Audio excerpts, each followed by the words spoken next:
Hi, I'm Dana, and I actually want to go more in depth on my last video today. It'll be linked here if you haven't seen it already, but it's not required watching. It was basically just me trying to fix my eating habits. And I filmed it quite a while ago from when I'm filming this video because I scheduled a bunch of stuff. I'm kind of organised now. So it's been a little while and I've done a good bit of reflecting on it since filming it and editing it and all of that stuff. And I definitely have more issues regarding diet and food than I thought I did. And I feel like it's a common thing for a lot of autistic people. There's a lot of studies that have shown that more autistic women have eating disorders than the general population. And I think that a lot of us have food issues even if they're not full eating disorders. So I thought it'd be a good one to have a little discussion about. Before we get any further, I do want to be clear that I'm going to be talking about my own experiences. I'm not a doctor, I'm not a nutritionist, I'm not in any way educated about any of this. It's just my experience and my thoughts and my opinions. So not only is it entirely uneducated, but also I want to put a full trigger warning that we're talking about food. I've had a lot of issues with food personally. I've never been diagnosed with an eating disorder, so I don't want to call it that. But I will be talking about poor food habits and things surrounding that. So if you're triggered at all by eating stuff, by food stuff, by all of this stuff we're talking about, please don't watch it. Just click off now. Don't put yourself through it. Don't force me to be a part of it, please. Just don't watch. With that out the way, I feel like we may as well start with what my food habits were like as a kid. Because my food habits and dietary habits and the things I eat and how I eat have changed a lot over the years, but they change quite slowly. I mean, they don't. They change very suddenly, but after a long time. So I feel like I can split it up into different sections quite easily, and that'll be the most straightforward way to do this video. So as a young child, say before the age of 12, I was very much just the family picky eater. It was just a running joke of whatever you make, whatever you have, Dana's not eating it. And to my family, it was very much just well, Dana's fussy, Dana's picky, Dana doesn't want to. And to me, it was much more, I can't fucking eat this stuff you're giving me, you know? I had a lot of textual aversions to things. I've never liked the texture of rice. I've gotten better with it as I'm older, but as a kid, I could not stand the texture of rice. And my mum really likes making rice. I have never liked food touching, so things like spaghetti bolognese, my mum would be but you like the sauce, you like the meat, you like the pasta, why won't you eat it? And at the time I was just I don't know, I don't want it, I'm not eating that. As an adult, I know it's all touching each other and it's really gross to me and it makes me feel really uncomfortable. And it means that when I try to eat it, I gag. But it's just Dana being over dramatic because she's fussy. And one of the things that's massively carried through is that I really enjoy very bold flavours, but only very specific ones. So as a child, I would not eat curry. Anything that was really strongly seasoned, I could not stand.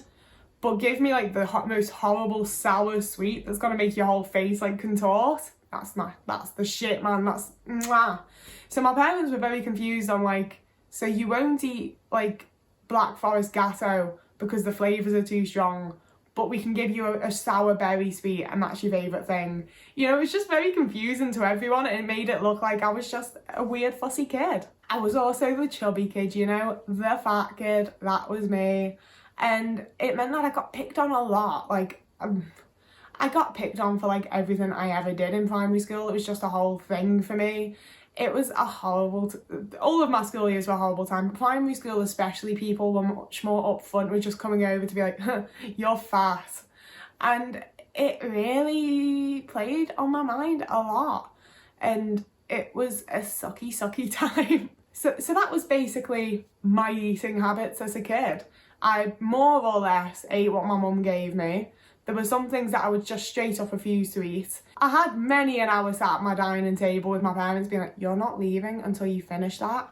And me just being sat there until they eventually came through. I'm are you still sitting there? You've got 10 minutes until it's your bedtime. You need to go and get ready for bed. And then I'd get away with not eating it. But obviously, I was hungry, so I'd eat other crap instead that I could find. Yo, guess who's got chocolate hidden in their room? Guess who's got a bag of sweets stashed under the bed? You know, because I was hungry. I was hungry all the time as a kid because I couldn't eat the stuff I was being given, and it was perfectly good food, so I just was told, well, you eat that or you don't get anything. So I came up with my own ways around it. And then when I was 11, after I finished primary school, we moved to Denmark as a family, and it was very, very difficult for me. I was gonna say I struggled to adjust, but I just didn't adjust. I didn't adjust at all the whole time we lived there. And that was where a lot of my issues with food like really kick-started. I thought that when we moved to Denmark, that would be like it for me, you know? I would be like the cool English girl that suddenly like arrived and everyone's gonna love me and I'm gonna be like so cool and wanted. And I wasn't. Everyone was just like, who the fuck is this weird ass English girl? And it was very, very difficult because I didn't speak Danish. Like I was going to classes to learn and I was getting better by the time I moved back to the UK. But for the vast majority of the time we lived there, I could not speak or understand Danish, which meant that kids would come over to me and they'd talk about or to me, I'm still not sure, and then they'd all giggle or laugh or whatever and walk away. And in my little like prepubescent mind, I was like, oh, it's because I'm fat. Like, they don't know who I am as a person, they haven't spoken to me as a person, they don't know anything about my personality, and they're still being really mean to me. So it must be because I'm fat. So what do you do to solve that? Well, 12-year-old me turned to Google and was like, how to lose weight fast. And as you can imagine, 2012, 2010, that kind of time of internet was not a very pleasant place. And I stumbled across a load of the pro-ana websites and that kind of thing. It's something that's like been spoken about in like general society quite a lot as like this very negative thing, and it absolutely is. Like pro-ana websites and anything encouraging an eating disorder is a bad thing. I'm not denying that at all.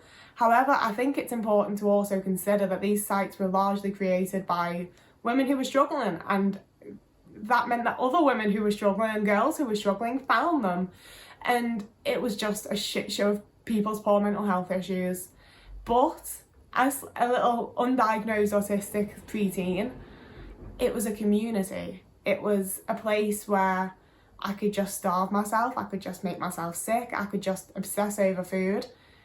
And that meant that I automatically had friends in this community, and I had people that cared about me, and I had all these little secret languages, and oh, if you wear this kind of bracelet, other people know you mean this. And you know, you stumble across all the media, like the films and the books that have like things about eating disorders in them, and it absolutely became a special interest to me. Like the autistic brain that I have just latched onto it as a special interest and was like, this is everything now. You know, it's very like it's shameful looking back. I feel really ashamed of it. It feels like I saw all these people struggling with this and wanted the same. But it very much felt like, oh, well, I'd rather struggle with being too skinny and not eating than with being the fat girl that everyone's horrible to all the time. I know now, having lost a bunch of weight, that the clothing size you wear makes no difference to how people treat you a lot of the time. Like, there is a degree of skinny privilege, blah, blah, blah. We're not getting into that now. But for the most part, if people don't like you when you're fat, they're probably not going to like you when you're skinny either. So from when I was 12 until I was 14, I was just obsessed with pro-ana websites and all of the Finspo and Tumblr and all that kind of thing. And I fell very, very deep into it. However, it was also, I can recognise now, it was one of my autism special interests. And for me, they come and go. Like, they never really truly go, but it's never like always of the same intensity, you know? Like, I'm recently re-entering my Twilight phase for the first time since about 2014.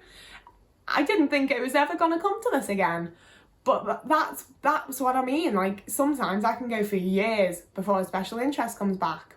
And with the whole like pro-ana eating disorder thing, I would be obsessed with it for months. I'd be making notes about like every single little thing I ate, which was not a lot. I don't want to say anything too triggering or too like deep into it. I feel quite uncomfortable talking about it. But it was absolutely just a special interest. I'd watch every movie I could find that had a character with an eating disorder, or read any book that had a character with an eating disorder, or so on and so forth, you know? It was just, it absolutely like overwrought my brain. I was desperate to be like these people and be a part of that community and have these people as my friends. And then I didn't care anymore for a few months. I'd eat again and I'd be like a perfectly normal, healthy person again for a few weeks or a few months. and then I'd fall back into it again. It'd be everything to me, it'd be my special obsession. Anyone who's dealt with food issues will know that when you're hungry, when you're like not allowing yourself to eat, all you can think about is food. It's the only thing you think about most of the time is food and what you could eat next. And oh, do you remember what that smells like, and oh, what that looks like, and how that is to eat, and the texture of that. And then multiply it by 100 because it's my special interest. So I'm not only thinking about food all the time, but also, oh my God, Cassie and Skins said this line. And if I repeat that line to myself over and over in my head, then eventually I'll be as good at this as Cassie from Skins. So even though I absolutely hold my hands up and say I never had an eating disorder, I never got diagnosed with one. I don't honestly think it was an eating disorder. It was a really weird, bizarre and unhealthy special interest into something that I should have never delved into. And each time it came back, it sort of lingered a bit more, you know? Like, rather than just completely vanishing once I got into something else for a few weeks, I'd have this new hyperfixation, this new obsession that I loved, but there'd still be this little part in the back of my mind that I'd almost trained over the other months that I'd be like, are you really eating that? Is this really what you want to do? Do you not want to be skinny? Do you really want to be fat forever? Like, why are you eating that? And then I'd get horrendously guilty about eating, even though I wasn't currently technically like in my eating disorder phase. And it was just a really screwed up fucky time. It was by far one of the most difficult times in my life, you know? And to be going through all of that, to be like, there were months and months in school where I was eating 500 calories or less a day. And still every single day I had people telling me that I was fat, or like singing little fat songs at me, or making beeping noise if I like moved backwards or shit like that, you know, just constantly. So not only did I have my own thoughts and feelings to contend with, but it was this constant confirmation of like, you're fat and people are horrible to you because of that. So if you do the right thing and starve yourself until you're not anymore, people will be nice to you. When I was 14, we moved back to the UK, we moved to Wales, and that was also not a great time. I'm gonna do a video about like high school at some point, I think, but I struggled more than ever in high school. It was a really awful time for me. But I'd once again seen the move as like my chance for a fresh start. I'm coming from like abroad and everyone's gonna think I'm really cool and travelled, and obviously no one did. And high school in the UK was a very different experience for me because I could get free school dinners, which meant that I didn't have school dinners, essentially. I felt incredibly like overwhelmingly anxious at the idea of eating in front of people. It wasn't until like my last few months of year 11 that I actually like had real lunches. Every now and again I'd get like a donut or a cookie or something to go like nibble on somewhere on my own, but I never ever like sat in the cafeteria and had my lunch, you know? It absolutely just, there was no chance of it happening. I couldn't have imagined anything worse. You know, not only have you got to decide what food you're getting, and there were quite a few options in my school. You've got to decide on your food, you've got to do your stupid little fingerprint thing that never bloody worked.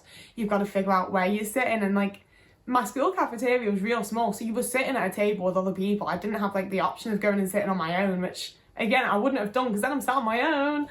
So I just didn't eat in school.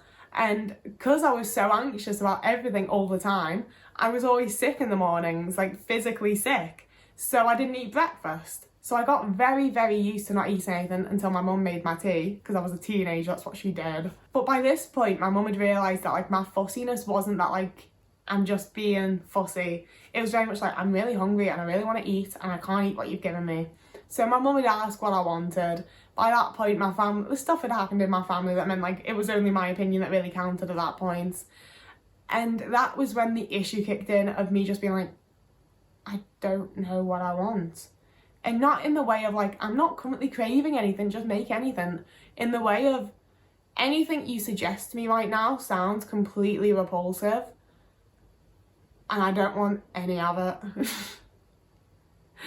And it was as frustrating for my mum as it was for me, because she'd be like, you know, she will have suggested like 8,000 nice healthy things that we have in that I could have eaten. And then she'd be like, oh fuck, well she needs to eat, because I don't know if she knew that I wasn't eating at school or not, but she was always very like, you need to eat your tea. So then she'd start suggesting like, well, do you want me to order pizza? Do you want us to go and get McDonald's together? Do you want me to go and get this? You know, like my favourite foods. And I'd still just be like, no, like none of this sounds good. Anything that you suggest to me just makes me feel a bit sick. Nothing sounds good. I don't want anything, but I'm hungry. I want to eat, but I don't want anything.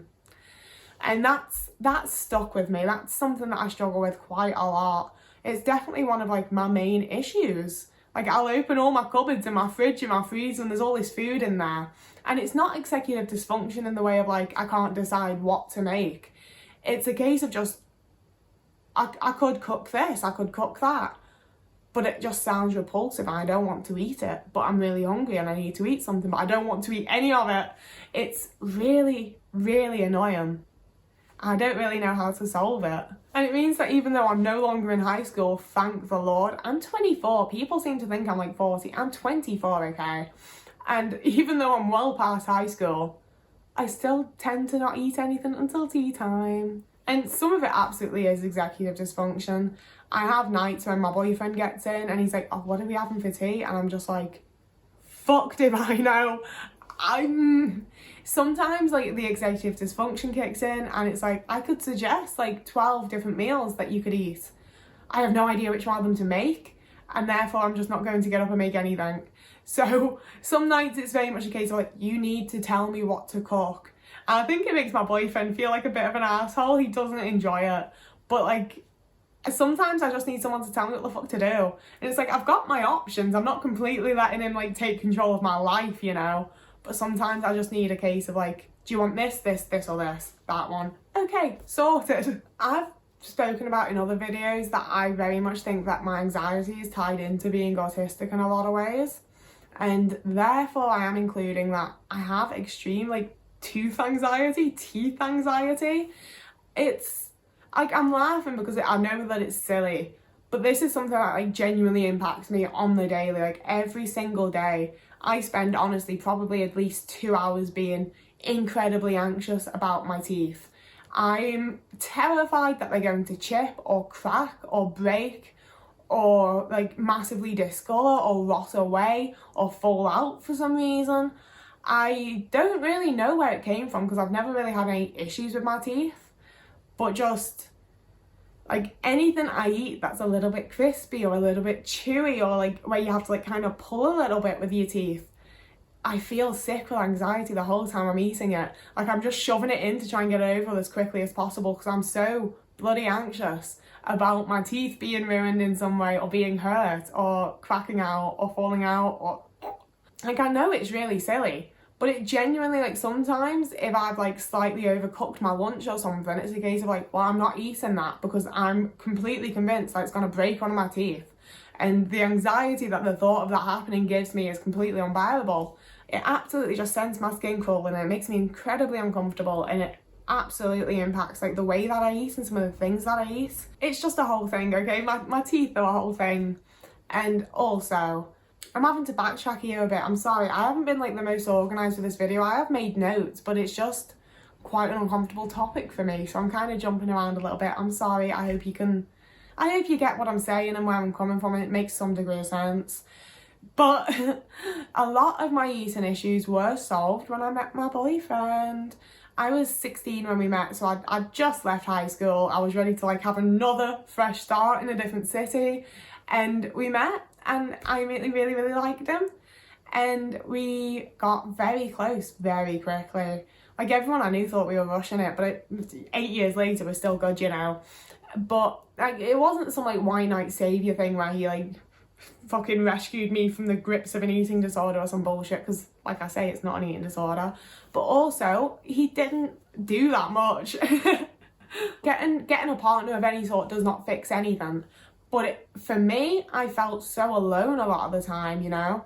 Like I'd gotten into the whole like eating disorder community purely to have a community and not feel so alone. So once I had someone that was like spending a lot of time with me, you know, we were sleeping over each other's houses, we were spending whole days together. Once I had someone that was there for me and I could talk to him about anything, and like, you know, if we were eating and I looked a bit uncomfortable and he was like, are you okay? I'd be like, yeah, I feel like kind of guilty about eating this. And he could give me a little pep talk. You know, it wasn't that I had a boyfriend that came to rescue me. It was that I had someone that was offering me like love and support and stopping me from being so lonely and stopping me from feeling like It was something I needed to do. And just having friends could have done that for me. Just believing a bit more in myself and having a bit more self-confidence could have done that for me. You do not need a boyfriend to save you, or a girlfriend, or any other type of person.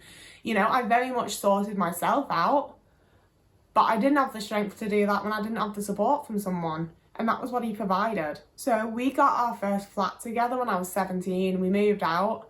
And that was when I fully realised how much I relied on my mum to make me eat and how much I relied on just having food around in general. Because I really struggled when I first moved out. I didn't really fully grasp that, like, people ordinarily eat every day, that they ate multiple meals a day, that people have snacks, you know? I just didn't really grasp it all. I really struggled to do the grocery shopping, so some nights it was a case of, like, there is nothing in, we have no money. I'm glad you ate in work, honey. You know, it was difficult, but I got through it relatively unscathed. And the only unfortunate part is that was when I got used to just, once again after high school, just not eating all day and then having tea when Mitch got in. You know, and previously it was just eating when my mum made tea, whereas now I had to make tea, which made it a little bit more difficult. But I had my boyfriend's love and support to, like, get me through it and help me do it and whatever else. I've still absolutely had, and sometimes still have, times when I feel very guilty for eating. Sorting out issues with your body and working on yourself and exercising a bit more really helped me with that. And then when I was 20, I went vegan. And I know that it's, like, so boring to hear nowadays. Like, we've already heard through the Banana Girl going about how, like, veganism and raw till 4 cured her anorexia. And it totally didn't cure me. But what it did do was help me to lose weight healthily, you know? I was really concerned when I first went vegan that I wasn't going to be eating enough and I wasn't going to get enough protein and get enough vitamins, you know? I still very much had, like, the meat eater mindset. And that meant for the first time in my life, I was having, like, a few meals a day. I was having little snacks of, like, fruit and nuts and stuff. And the weight just sort of came off slowly, naturally. And then I took up yoga and that helped a lot with, like, toning up and shit. And, you know, I'm not happy with my body. I don't go for, like, I love myself, but I'm fine with it, you know? I'm okay with it. I don't really feel anything negative or positive a lot of the time. Every now and again, I'm like, oof, I look hot. But for the most part, it's just a very neutral, like, yeah, it's my body. It gets me about. It does what I need it to. Sometimes it makes weird noises and hurts, but we deal with it. You know, and that's the main thing that's helped, just, like, not hating the way I look and not hating my body. But I should have been able to feel like that when I was a size 24 just as much as now that I'm a size 12, you know? It's bullshit. But veganism is, like, you know, especially a couple of years ago when I first started, it was kind of restrictive. It felt good to me to once again have, like, rules of what I could and couldn't eat, the things that are okay and not okay, right and wrong. You know, like, I think my little autistic brain likes that. It likes having the very black and white, right or wrong. If it's got dairy products or animal products in it, you don't eat it. If it doesn't, you fucking scoff it until you're sick of it. You know, instead of creating my own safe foods of, like, you can have these 3 things once a day, if it comes to under 500 calories, or you can have, like, half of this. Like, instead of making up my own stupid rules that were really unhealthy, it was suddenly just any fruit or vegetable you can think of, any nuts, like a lot of dark chocolate, you know, things like that. All of it was just, yeah, I can eat any of that. I can eat whatever I want as long as it doesn't have animal products in it. And that just made things a hell of a lot easier for me. And then combine that with the fact that a lot of the textures that I hate are in meat. And, like, getting a lump and things, that's the whole meal ruined for me. So if a sausage has a piece of gristle, I'm done. Whereas vegan sausage doesn't have any gristle. Vegan chicken's never got any, like, weird stringy bits, you know? The textures are all exactly how they're supposed to be to me. So that works really well. And I do sometimes feel a little pressured from, like, the vegan community and other vegans, because it's kind of looked down upon by a lot of people to eat meat replacement products with, like, every meal. And I'll agree with you, it's probably not the healthiest, but I think it's healthier than not eating, you know? Like, that's very much my mentality towards things now. And I know it's easy because I've lost the weight and I'm skinny now and whatever, but my mentality is very much just, it's better to eat than to not eat. You know, whatever it is, even if it's like you're having an apple for lunch, if the alternative is not having anything for lunch, you're doing good, aren't you? You know, and these are still conversations that I have to, like, have with myself in my brain. This isn't, like, the first thought that comes to me. My first thought tends to be like, why bother? But I feel like I've got like this like nihilist doomer trapped inside of me that's just like, oh, we don't care. And then there's like a different part of my brain where I'm kind of like, yes, we do something. And it's mostly kind of working for me, honestly. Like, I definitely don't have breakfast and lunch every single day. It's normally one or the other, and it's still not every day. But it's more than it was. I think when you're autistic, it is a case of like, you got to find your accommodations. You know, it's better that you're eating a cheese pizza every night than that you're not eating anything every night. Or it's better that you're having porridge in the morning and then not eating again until tea time than it is to just not eat until tea time. I've started to look at things as just like every little helps. If you're doing your best, then you're okay. And like I said at the start, I'm not educated. I don't know anything. This isn't bloody advice. This is my experience that I'm sharing in hopes that it can help other people realise stuff about themselves, that other people can relate and feel less alone, that kind of thing. Hopefully you can relate so I also feel less alone. But yeah, like with Instagram and stuff nowadays, I know that, I mean, maybe we ain't, maybe this is my like vegan side showing, but I feel like we all see like the bloody like smoothie bowl with chia seeds and taco bowl with like no meat and no fat and no fat. I don't know why I went Australian there. I was going for like Valley Girl, but anyway, you know what I mean. Like we all see those really healthy, whole foods, plant-based meals on Instagram, and we see the girls that eat them as well. And it's a case of just, I'm glad you can do that, honey, but my diet's never gonna look like that. So I'm just gonna do the best that I can for me. And you know, maybe that also means I'm never gonna get to look like those girls. That's fine. It'd be pretty boring if we all look the same anyway. You know, and you can tell there's still a hint of sadness there. Who doesn't want to be one of these like Instagram baddies getting your tits out on the beach? It'd be lovely if you had the tits for it, wouldn't it? But I don't, and I don't care that much about it anymore, you know? I'm very just, every human body looks different. Half of them, like, they're all fucky in some way, you know? Might not show us on Instagram. Everyone's body's got something weird about it. So why is it weird if everyone's got it? You know, when it comes to like feeling guilt about eating and that kind of thing, changing how I view my body is definitely the number one thing that's helped. When it comes to all of like the autistic parts of my brain when it comes to eating, I'm still struggling there. I feel like I've managed to kind of fix the texture thing by going vegan. Apart from the odd time when like it's vegetables. Sometimes vegetables have different textures and they're all wrong. But for the most part, I'm okay with textures now, and I can sort of just, you know, hold my breath and shove it in and chew it and swallow it as quick as possible. If it's like the last mouthful's a bit dodgy or whatever. Sometimes I do just leave food still, but you know, I'm trying. But the issues of like just not eating for a really long time, largely because I feel fine doing that. I don't feel any negative ill effects from not eating for a long period of time, so it doesn't bother me. Along with just feeling repulsed by like every available opportunity to eat. They're the issues. I don't really know how to fix them, so I hate the way my hair looks when I do that. I don't know why I keep tucking it.